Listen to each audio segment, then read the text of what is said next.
Okay, if you have Facebook business pages that are sitting around, they're unpublished or they're old, and you're like, I'm just going to delete them, don't do it. Here's why.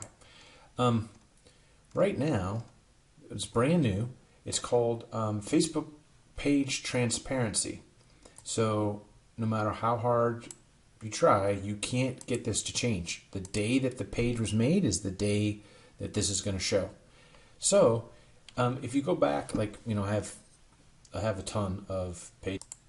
And here's one that's just sitting around. I made it a while back. But let's go to the page transparency.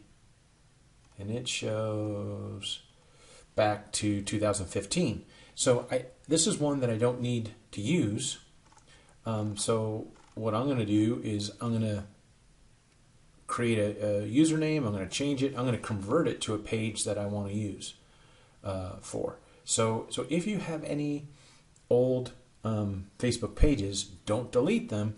Just reach out to us and we'll help you get it changed over. Okay, so just a little tip.